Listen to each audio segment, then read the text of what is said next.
செய்தியாளர் சதீஷ்மணி இணைகிறார், அவரிடம் பேசுவோம். சதீஷ்மணி, இப்ப அந்த பகுதியை பொறுத்த வரைக்கும் 200க்கும் மேற்பட்ட மீட்பு படையினர் இருக்கிறாங்க. ஆனா அந்த இடத்துல இருந்து பொதுமக்களை எப்படி அங்கேருந்து கொண்டு போறாங்க வெளியில அப்படிங்கிறது தான் இப்ப பிரதான கேள்வியாக இருக்கிறது. ஏன்னா இப்ப தேசிய பேரிடர் மீட்பு படையினரே அந்த ஸ்ரீவைகுண்டம் ரயில் நிலையத்துக்கு வந்து சேர்வதற்கு அவ்வளவு நேரம் பிடித்திருக்கிறது. அதுக்கான பிளான் என்ன? அதாவது இது 2 சவால் இருக்கு. முதல்ல ஒரு சவால் முடிஞ்சிருக்கு, அடுத்த ஒரு சவால் இனிமேதான் வரப்போகுது. முதல் சவால் என்னன்னு கேட்டீங்கன்னா, கிட்டத்தட்ட 24 மணி நேரம் 24 மணி நேரத்துக்கு மேலாக பயணித்து திருநெல்வேலியிலிருந்து ஸ்ரீவைகுண்டம் பயணித்து தற்போதுதான் ஸ்ரீவைகுண்டம் ரயில் நிலையத்தை தேசிய பேரிடர் மீட்பு குழு அடைஞ்சிருக்காங்க. இந்த ஒரு சவால் தற்போது முடிஞ்சிருக்கு. இந்த சவாலுக்கு பின்னாடி என்ன இருக்குன்னு பாத்தீங்கன்னா, கிட்டத்தட்ட அந்த படகு மூலமாகவும் நிறைய வழித்தடங்கள்ல கிட்டத்தட்ட அவங்க சொல்றப்போ ஒரு 15 முதல் 20 அடி ஆழத்துக்கு தண்ணீர் நிரம்பியிருப்பதாகவும், ஆழம் மட்டும் இல்லாம தண்ணீரோட வேகமும் அதிகமா இருந்தது. அதனால நிறுத்தி நிதானமா வழியே தெரியாத ஒரு இடத்துலதான் நாங்க இந்த பயணத்தை மேற்கொண்டிருக்கோம். ஒரு கடுமையான சவாலான பயணம் அப்படின்னு சொல்லியிருக்காங்க. மேலும் சென்ற இடம் எல்லாமே தண்ணீரோட வேகம் அதிகமாக இருக்கிறது. நீங்க தாமிரபரணி ஆறு பாத்தீங்கன்னா அது அங்கே பாபநாசம் தொடங்கி ஸ்ரீவைகுண்டத்திலிருந்து 20 கிலோமீட்டர் தொலைவில் தான் அந்த ஆறு முடிவடையுது. இந்த முடிவடைகிற இடத்துல ஒட்டுமொத்த அந்த தண்ணீர் இந்த ஆற்றில் கலக்கக்கூடிய ஒரு இடம் என்பதால் அதனுடைய வேகம் அதிகமாக இருக்கும்.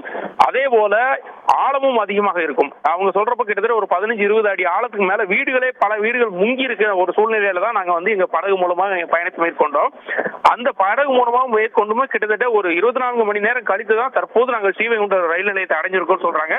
இது மட்டும் இல்லாம ஏற்கனவே மாற்று வழித்தடங்கள்ல 2 மீட்பு குழுவினர் வந்துகிட்டு இருக்காங்க.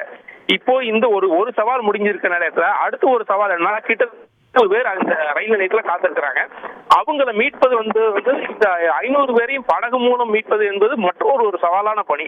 ஏனென்றால் 500 பேரை மீட்பது என்பது மிகவும் சவாலான பணி என்பதால அவங்களை எப்படி மீட்பது என்பது குறித்து அங்கிருந்து உயரதிகாரிகள் ஆலோசனை மேற்கொண்டுட்டு வராங்க. ஒண்ணு.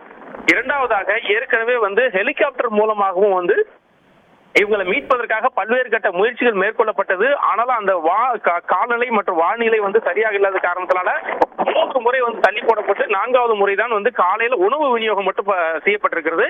அடுத்த கட்டமாக இவர்கள் ஹெலிகாப்டர் மூலமாக எப்படி மீட்பது என்பது குறித்தும் அந்த ஒரு ஆலோசனை மேற்கொண்டு வருகிறது. இதே நேரத்துல தேசிய பேரிடர் மீட்பு குழு சென்றடைவதற்கு முன்பாகவே நம்முடைய ரயில்வே பாதுகாப்பு படை வீரர்கள் ஆர்பிஎஃப் வீரர்கள் சென்றடைஞ்சிருக்காங்க. அவங்க சென்ற பயணமும் பாத்தீங்கன்னா கடுமையான ஒரு சவால் இருந்ததாக தான் கூறப்படுது. ஏனென்றால் பல இடத்துல அவங்க நீந்தி தான் போயிருக்காங்க. சில இடத்துல என்னன்னா அந்த பகுதியில் உள்ள லாரிகளை வரிசையா நிக்க வச்சு அதுல கயிறு கட்டி தண்ணீரின் வேகத்தில் தாக்கு பிடிப்பதற்காக லாரிகளில் கயிறை கட்டி அதன் மூலமாகவும் சென்றடைஞ்சிருக்காங்க. இவ்வாறு 2 மீட்பு குழுமே ஒரு கடுமையான சவாலான பயணத்தை தான் செய்து தற்போது அங்க சென்றடைஞ்சிருக்காங்க. அங்க இருக்கக்கூடிய 500 பயணிகளை அடுத்ததாக எப்படி கொண்டு வருவது என்பது ஒரு மிக சவாலான பணியாக கருதப்படுகிறது. ஆனால் ஒன்று மட்டும் தெளிவாயிருக்கிறது, இவர்கள் அதாவது தேசிய பேரிடர் மீட்பு குழு அதே போல ஆர்பிஎஃப் வீரர்கள் இவர்கள் வந்த வழித்தடங்கள் தான் தற்போது அந்த சவாலுக்கு ஒரு தீர்வாக இருக்கும். ஏனென்றால் இந்த வழியாக வர முடியும், இந்த வழியாக வரலாம், மீட்பு குழுவினர் வரலாம் என்ற ஒரு வழியை அவர்கள் கொடுத்திருக்கிறார்கள். வழி கொடுக்கப்பட்டு விட்டதால் இனிமேல் விரைவாக அடுத்த கட்ட இந்த மீட்பு பணிகள் தொடங்கும் என எதிர்பார்க்கப்படுகிறது. என்றாலும் தொடர்ந்து தேசிய பேரிடர் மீட்பு குழு அதே போல மாநில பேரிடர் மீட்பு குழு ஆர்பிஎஃப் வீரர்கள் மாநில நிர்வாகம் உள்ளிட்டோருடன் தொடர்ந்து கலந்து ஆலோசனையில் ஈடுபட்டு வருகிறார்கள். ஆபத்தான பயணத்தை மேற்கொண்டிருப்பதால் அவர்கள் எங்கே ஆபத்து இருக்கிறது, எங்கே ஆபத்து இல்லை, எந்த வழியாக செல்லலாம் என்ற ஒரு தகவல் கிடைத்திருக்கிறது. அதற்காக தான் இந்த 24 மணி நேர பயணம் என என்டிஆர்எஃப் எனவே வழியை தெளிவாகிவிட்டால் இனிமே விரைவாக நடக்கும் என ஒரு நம்பிக்கை ஏற்பட்டிருப்பதாக என்டிஆர்எஃப் தரப்பில் கூறப்படுகிறது. தகவல்களுக்கு நன்றி சதீஷ்மணி. இந்த வெளியேறுவதற்கான வழி என்பது தெரிந்துவிட்டது. இது இன்னும் கொஞ்சம் சுலபமாக இருக்குமோ என்கிற ஒரு நிலை தற்பொழுது இருக்கிறது. கூடுதல் விவரங்களை எமது செய்தியாளர் தாய்மானவன் விவரிக்க கேட்கலாம். எமது செய்தியாளர் தாய்மானவனை தொடர்பு கொண்டு கூடுதல் தகவல்களை கேட்டு பெறுவோம். ஸ்ரீவைகுண்டம் ரயில் நிலையத்தை சென்றடைந்திருக்கிறார்கள் தேசிய பேரிடர் மீட்பு குழுவினர். அதுவும் 24 மணி நேரம் பயணித்து இந்த ஸ்ரீவைகுண்டம் ரயில் நிலையத்தை அவர்கள் சென்றடைந்திருக்கிறார்கள்.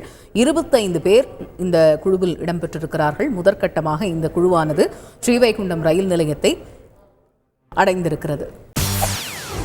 செய்திகளை உடனுக்குடன் தெரிந்து கொள்ள உடனே சப்ஸ்கிரைப் பண்ணுங்க.